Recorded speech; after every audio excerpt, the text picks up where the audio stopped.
Hello दोस्तों, मैं हूँ Rimtan. Welcome back to my YouTube channel. दोस्तों आज मैं एक्सप्लेन करूंगी थाई हॉरर मूवी की एक्सप्लेनेशन जो कि है क्रैक्ड, जो कि इसी साल फेब में रिलीज हुई है। दोस्तों इस मूवी में पहली बार के पॉप आर्टिस्ट निचिकुन ने एक्ट किया है। जी हाँ, इस मूवी का मेन हीरो एक के पॉप आर्टिस्ट है। ये मूवी काफी अच्छी है और इसे अच्छी तरह से फिल्माया गया है। IMDb पे इसकी रेटिंग 5.2 की है। दोस्तों अगर आप मेरे चैनल पे नए हैं तो मेरे चैनल को सब्सक्राइब करिएगा और बेल आइकन दबाइएगा ताकि आपको लेटेस्ट वीडियो के सारे नोटिफिकेशंस मिलते रहें। So without wasting any time let's get into the horror coaster ride of this movie. शुरुआत में हम एक औरत को देखते हैं जिसका नाम है रूजा, जो अपनी बेटी रेचल के साथ रहती है। यहाँ हम देखते हैं कि रूजा किसी से अपनी बेटी की आंखों की सर्जरी के लिए पैसे मांग रही होती है। रूजा की बेटी रेचल को देखने में प्रॉब्लम होती है और अगर उसकी सर्जरी नहीं हुई तो वो कभी देख नहीं पाएगी। इस बात को लेकर रूजा परेशान होती है। उसी रात रूजा के पिता का दोस्त वाई चाय आता है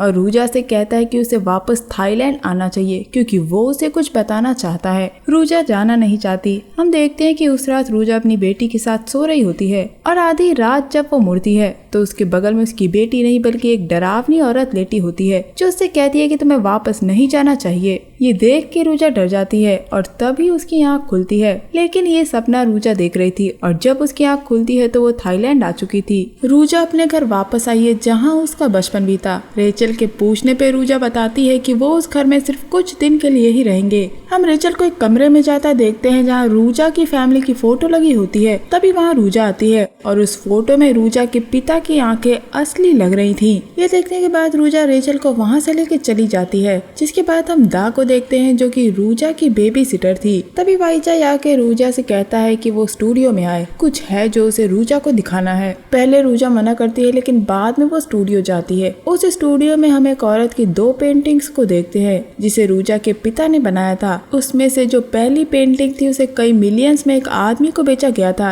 लेकिन वो स्टूडियो को वापस लौटा दी गई क्योंकि उस पेंटिंग को जिस आदमी ने खरीदा था उसने अपने साथ अपनी पूरी फैमिली को फांसी दे के मार दिया था और पेंटिंग के पास एक नोट छोड़ दिया था कि मैं तुम्हें तुम्हारे ओनर के पास लौटा रहा हूँ। और यहाँ हमें पता लगता है कि अब एक मिलियनेयर उन दोनों पेंटिंग्स को खरीदना चाहता है, इसीलिए वाईचाई को रूजा की परमिशन चाहिए। यहाँ हम देखते हैं कि रूजा ये जानना नहीं चाहती कि उसके पिता किस तरह मरे थे। दोस्तों दरअसल रूजा के पिता ने खुद को फांसी लगा के उसी स्टूडियो में मार लिया था, लेकिन हम देखते हैं कि रूजा बस उस स्टूडियो से जाना चाहती है, जैसे वो इस बारे में बात ही नहीं करना चाहती। उधर दा रेचल से उसकी दादी के बारे में पूछती है। जब रेचल बताती है कि उसकी दादी माँ कैंसर से मर गई थी, जबकि दा को लग रहा था कि उन्होंने फांसी लगाई होगी। रेचल खिड़की से बाहर देख रही होती है, तभी कोई उसे रेड स्कार्फ पहनाता है। दा के पूछने पे रेचल बताती है कि वो रेड स्कार्फ उसे दा ने अभी अभी पहनाया है। ये सुन के दा शॉक हो जाती है क्योंकि उसने रेचल को कोई भी स्कार्फ नहीं पहनाया था, लेकिन वो ये कह के टाल देती है कि वो ये स्कार्फ रेचल के लिए पहले धो देगी, जिसके बाद रेचल उसे पहन सकती है। इधर हम स्टूडियो में देखते हैं कि उस पेंटिंग में क्रैक्स थे जिसे वाईचाई बेचने से पहले भरवाना चाहता था और वाईचाई का बेटा आर्ट स्टोरर है और वो इन क्रैक्स को फिक्स कर देगा। जिसके बाद हमें रूजा से यहाँ पता चलता है कि इन पेंटिंग्स के बिकने के बाद वो इस घर को भी बेचना चाहती है। उधर हम देखते हैं कि दा रेचल को उसी कमरे में रूजा का इंतजार करने के लिए कहती है। तभी रेचल को क्रैक होने की आवाज सुनाई देती है और जब वो बाहर जाके देखती है तो सामने के कमरे के दरवाजे के बीच में एक कपड़ा फंसा हुआ था, जिसे रेचल जाके पकड़ने की कोशिश करती है, लेकिन तभी वहाँ रूजा आती है और जैसे ही रेचल मुड़ती है वो कपड़ा वापस दरवाजे के अंदर चला जाता है और रूजा रेचल को लेके वहाँ से चली जाती है। उसी काली रात में दा जंगल में बने एक घर के पास जाके उस पे स्कार्फ बांधती है और हम देखते हैं कि वो किसी स्पिरिट से कह रही थी कि वो उसको नुकसान ना पहुँचाए। तभी जोर की हवा चलने लगती है और हम दा के पैर में उसी लाल स्कार्फ को बंधा देखते हैं जो रेचल के पास था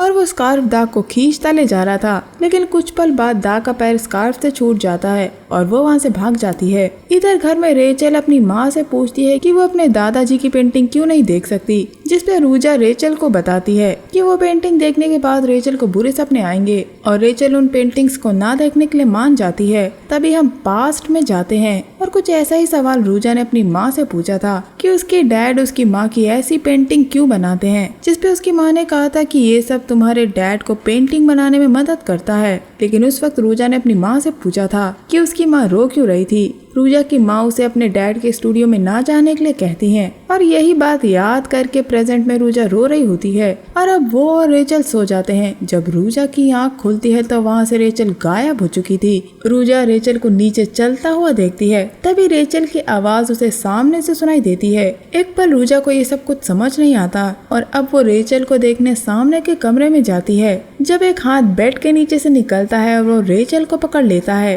रूजा रेचल को बचा पाती उससे पहले ही दरवाजा बंद हो जाता है और रूजा का हाथ दरवाजे में दब जाता है, जिससे उसके हाथ की उंगलियों की खाल निकल जाती है। तभी रूजा की आंख खुलती है और अब सुबह हो चुकी थी, लेकिन रेचल अब सच में गायब हो गई थी। रूजा अपनी बेटी को पूरे घर में ढूंढती है, लेकिन वहाँ रेचल नहीं थी। तभी उसे दा मिलती है और अब वो दोनों मिलकर जंगल में रेचल को ढूंढने चले जाते हैं। ढूंढते हुए रूजा उसी स्टूडियो में पहुँचती है। जब उसे भी क्रैक की आवाज सुनाई देती है, उसे लगता है कि रेचल उसके साथ खेल रही है, लेकिन हम रेचल को उसी जंगल में अंदर जाता हुआ देखते हैं और वो किसी से कह रही थी कि वो डरती नहीं है। इधर स्टूडियो में रूजा को चादर के अंदर से कोई उठता दिखता है जो सीधा रूजा पे अटैक कर देता है, लेकिन रूजा उस चादर से बाहर नहीं आ पा रही थी। तभी हम दो डरावने हाथों को रूजा के चेहरे पे देखते हैं जो उसे खींच लेते हैं। रूजा उस चादर से बाहर आने की लगातार कोशिश कर रही थी और कुछ पल बाद रूजा बाहर आ जाती है। ये देख के डर के मारे वो वहाँ से भाग जाती है। इधर जंगल में हम एक काले सांप को देखते हैं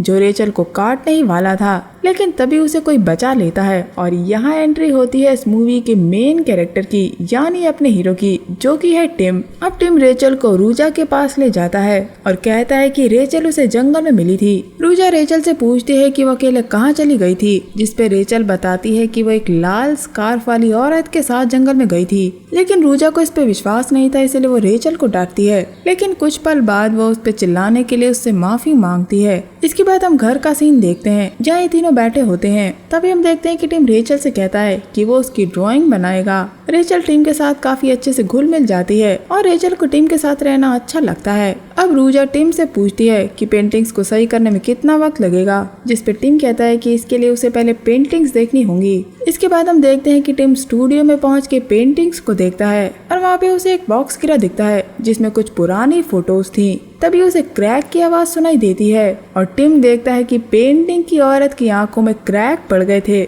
हम देखते हैं कि बाहर मौसम बहुत खराब था, तेज बारिश हो रही थी और घर के अंदर रूजा रेचल से कहती है कि रेचल को कहीं भी जाना हो तो वो पहले रूजा से पूछेगी, जिसपे रेचल पूछती है कि क्या वो टिम के साथ बाहर जा सकती है, लेकिन रूजा मना कर देती है। तभी टिम वहाँ आता है और रूजा से कहता है कि कुछ है जो उसे स्टूडियो में आके देखना चाहिए। रूजा कहती है कि पेंटिंग से जुड़ी किसी भी चीज के लिए टिम को परमिशन लेने की कोई जरूरत नहीं है, लेकिन टिम कहता है कि ये परमिशन की बात नहीं है। अब रूजा टिम के साथ स्टूडियो में जाती है, जहाँ हम देखते हैं कि जब पेंटिंग में क्रैक पड़ा था तो उस जगह की लेयर को टिम ने हटा दिया था और हम देखते हैं कि उस पेंटिंग के पीछे एक आंख बनी हुई थी। टिम पेंटिंग की लेयर को हटा के देखने के लिए कहता है कि आखिर उसके पीछे का सच क्या है, लेकिन रूजा उस पेंटिंग पे काम खत्म करवाना चाहती थी, इसीलिए वो पेंटिंग को वापस फिक्स करने के लिए कहती है। यहाँ पे टिम मोनालिसा की पेंटिंग का रेफरेंस देते हुए कहता है कि लोग मानते हैं कि मोनालिसा की पेंटिंग हॉन्टेड है और वो कहते हैं कि आप कहीं भी जाइए, मोनालिसा की आंखें आपको फॉलो करेंगी और ये पेंटिंग भी ठीक उसी तरह बनी है। अब वो रूजा को दूसरी तरफ जाके पेंटिंग को देखने को कहता है। अब रूजा एक तरफ से दूसरी तरफ जाती है और हम देखते हैं कि पेंटिंग की आंखें उसे फॉलो कर रही थी, लेकिन कुछ पल बाद रूजा को पेंटिंग की आंखें जिंदा होती दिखती हैं, जिसे देखकर वो डर जाती है और चली जाती है। और यहाँ से सीन वापस पास्ट में जाता है, जब हम देखते हैं कि रूजा के बचपन में उसी जंगल के घर में उसे कई पेंटिंग्स गिरी हुई मिली थी, जहाँ काफी खून बिखरा हुआ था और तभी उस पेंटिंग पे ऊपर से खून गिरता है। जब रूजा ऊपर देखती है तो वहाँ वही काला सांप था, जिसे देख के रूजा डर के मारे डर गई थी और भाग गई थी। यानी रूजा के बचपन से कुछ तो ऐसा जुड़ा है जिस पे रूजा बात नहीं करना चाहती। इसके बाद सीन प्रेजेंट में आता है, जहाँ दा रेचल को रूजा के बचपन की चीजें दिखा रही होती है।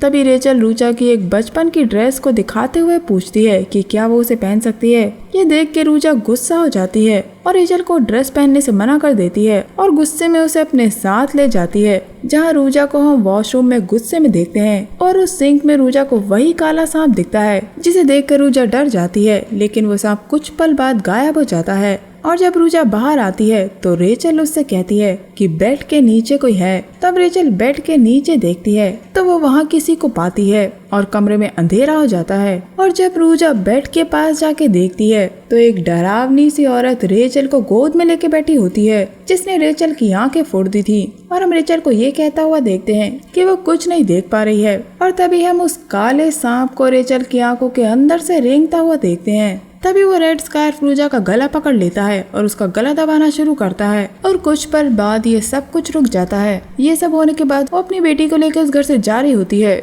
जब उसे रास्ते में टिम मिलता है और वो टिम से कहती है कि टिम उसे और उसकी बेटी को अभी इस घर से बाहर निकाले, जिस पे टिम उसे शांत रहने के लिए कहता है। अगले सीन में हम देखते हैं कि टिम रेचल को एक एंकलेट देता है जिसमें मैजिकल पावर्स थी, जो बुरी आत्माओं को रेचल से दूर रखेगा, और वो उसे उसके पैर में बांध देता है। जिसके बाद टिम वापस पेंटिंग के काम में लग जाता है। जिसके बाद रूजा टिम के पास जाती है और कहती है कि अब बारिश रुक गई है, इसीलिए उन लोगों को वहाँ से चले जाना चाहिए। तभी टिम रूजा से कहता है कि कुछ है जो उसे अंदर आके देखना चाहिए। टिम कहता है कि रूजा को डरने की कोई जरूरत नहीं है क्योंकि वो उसके साथ है। और रूजा अपनी बेटी को लेके उस स्टूडियो के अंदर चली जाती है। वो रेचल से कहती है कि वो पेंटिंग की तरफ ना देखे। और अब हम देखते हैं कि उस पेंटिंग की लेयर को टिम ने उखाड़ दिया था और उस पेंटिंग के पीछे एक आदमी का चेहरा बना होता है जो सीधे उस औरत को देख रहा था। और ये वही आदमी था जिसने खुद को फांसी लगा ली थी। अब यहाँ टिम कहता है कि अगर वो इस पूरी लेयर को उखाड़ दे तो उन्हें सच का पता चल सकता है कि आखिर इस पेंटिंग के पीछे क्या है।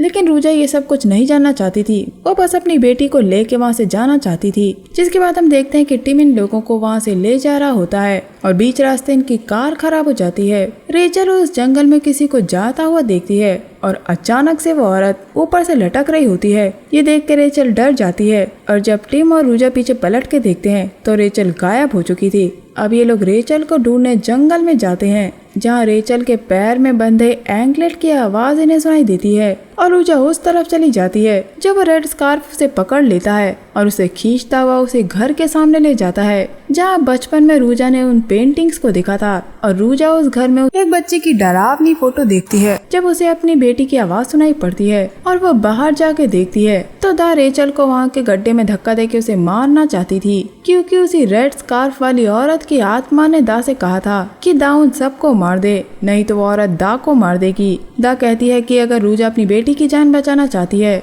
तो वो खुद इस गड्ढे में कूद के अपनी जान दे दे। तभी पीछे से टिम दा के सर पे वार करता है और रेचल को बचा लेता है। अब गुस्से में रूजा उसी स्टूडियो में जाती है और उस पेंटिंग को खत्म करने की कोशिश करती है। और तभी हम रेचल को पोजेस्ड हालत में देखते हैं, जो रूजा से कहती है कि वो इन पेंटिंग्स को खत्म करके भी रेचल को बचा नहीं सकती। और जैसे ही रेचल मुड़ती है उन दोनों पेंटिंग्स में दरारें पड़ जाती हैं और उन पेंटिंग्स की लेयर उखड़ के बाहर आ जाती है और रेचल सीधे रूजा पे हमला करती है और उसका गला दबाना शुरू करती है। टिम उसे बचाने की कोशिश करता है लेकिन रेचल उसे एक तरफ फेंक देती है, लेकिन रूजा रेचल को एक तरफ गिरा देती है और रेचल बेहोश हो जाती है। और अब ये दोनों उस पेंटिंग के पीछे छुपे काले सच को देखते हैं, जिसे देखकर ये लोग हैरान रह जाते हैं। तभी वहाँ लाइट चली जाती है और उस पेंटिंग से वही स्कार्फ वाली औरत बाहर आती है, जो कुछ पल बाद गायब हो जाती है। इसके बाद वो औरत ऊपर हवा से लटकती हुई इनकी तरफ सीधे बढ़ती है और रूजा देखती है कि वो औरत टिम के पीछे खड़ी है,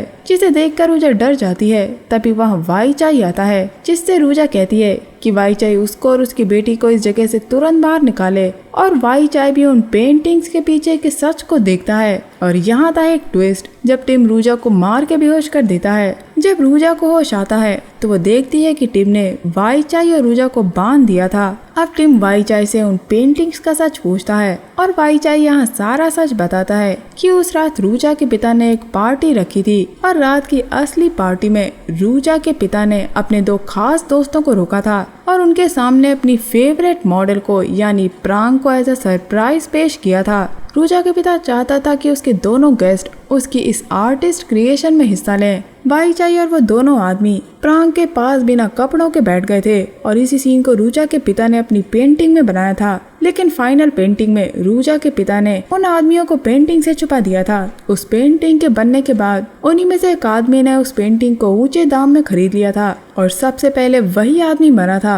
जी हाँ दोस्तों, ये वही आदमी है जिसने अपने आप को और अपनी पूरी फैमिली को फांसी देके मार दिया था। जिसके बाद हम देखते हैं कि टिम वाई चाई को भी मार देता है। और यहाँ आता है सबसे बड़ा ट्विस्ट। वो रेड स्कार्फ वाली औरत जो पेंटिंग में बनी थी वो और कोई नहीं, टिम की माँ थी। और दरअसल टिम नहीं, प्रांग का बेटा है। उसने असली टिम को मार के उसकी लाश छुपा दी थी। प्रांग अपनी माँ के शरीर पे जख्म देखता था। दरअसल प्रांग रूजा के पिता से प्यार करती थी, लेकिन रूजा का पिता उससे प्यार नहीं करता था, बल्कि वो प्रांग को एज अ मॉडल यूज किया करता था और उसे बांध के उसकी नेकेड फोटो बनाया करता था। हम देखते हैं कि प्रांग का बेटा और रूजा बचपन में अच्छे दोस्त हुआ करते थे और प्रांग के बेटे ने रूजा की एक पेंटिंग बनाई थी, जिसे देखने के बाद रूजा की माँ ने प्रांग और उसके बेटे से रूजा को दूर रहने के लिए कहा था। उसकी माँ ने रूजा को बताया था कि प्रांग और उसके बेटे अच्छे लोग नहीं हैं और अगर रूजा उन्हें इग्नोर करेगी तो वो लोग उसे हर्ट नहीं करेंगे। और उसी रात दा एक जादू टोने वाले आदमी के साथ प्रांग के घर में आई थी और उस आदमी ने प्रांग के घर में एक काला सांप छोड़ दिया था और इसी काले सांप को रूजा ने देखा था, जिसे देखकर वो डर के मारे वहाँ से भाग गई थी। दरअसल एक रात जब रूजा का पिता प्रांग की पेंटिंग बना रहा था तो उसके पिता ने प्रांग को गले से बांध के लटका दिया था, जिससे प्रांग की सांस टूटने लगी थी। प्रांग अपने आप को बचाने के लिए छटपटा रही थी और ये सब कुछ रूजा ने देखा था और उसी वक्त वहाँ प्रांग का बेटा भी ये सब देख रहा था। वो भागता हुआ अपनी माँ को बचाने आता है और वो अपने पिता यानी रूजा के पिता से कहता है कि वो उसकी माँ को बचाएं, लेकिन रूजा का पिता पागलों की तरह पेंटिंग बनाए जा रहा था। लेकिन तभी रूजा की माँ आ गई थी और वो रूजा को लेके वहाँ से चली गई थी।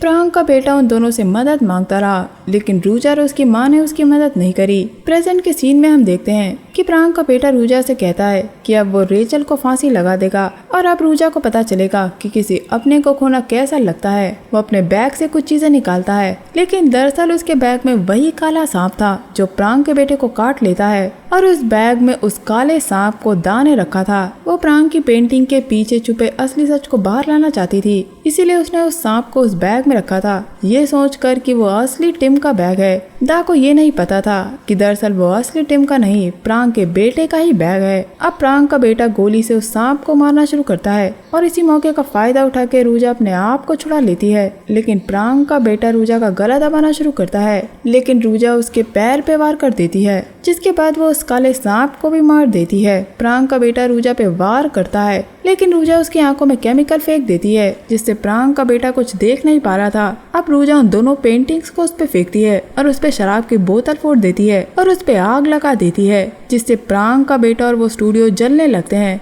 और रूजा अपनी बेटी को लेकर उस जगह को छोड़ के चली जाती है। वो अपनी बेटी से कहती है कि वो अपनी जान दे के भी अपनी बेटी को सुरक्षित रखेगी। एंड सीन में हम 1 महीने पहले का वक्त देखते हैं, जहाँ हमें ये पता लगता है कि रूजा के पिता ने खुद को फांसी नहीं लगाई थी, दरअसल प्रांग ने उसे फांसी दे के मार दिया था। रूजा ने उस पेंटिंग में आग लगाई थी, लेकिन वो पेंटिंग पूरी नहीं जलती और उसकी आंखें वापस जिंदा हो जाती हैं और बस ये मूवी यही एंड हो जाती है। हू नोज, हो सकता है इसका पार्ट 2 भी आए। तो दोस्तों अब मेरा आपसे सवाल कि क्या आप किसी हॉन्टेड पेंटिंग को खरीदेंगे और आपको क्या लगता है कि इस मूवी का पार्ट 2 बनना चाहिए या नहीं? क्या प्रांग की स्पिरिट अभी भी दूसरों को हॉन्ट करेगी? आप अपने जवाब मुझे कमेंट सेक्शन में जरूर बताइएगा। तो दोस्तों ये था मेरा movie explanation Thai horror movie Cracked को लेके। उम्मीद करती हूँ आपको ये वीडियो एक्सप्लेनेशन पसंद आया होगा। अगर आपको ये मेरा वीडियो पसंद आया है तो मेरे चैनल को लाइक शेयर और सब्सक्राइब जरूर करिएगा। मैं मिलूंगी आपसे अगले वीडियो में, तब तक के लिए अपना बहुत ख्याल रखिए। Stay safe, keep hunting, lots of love.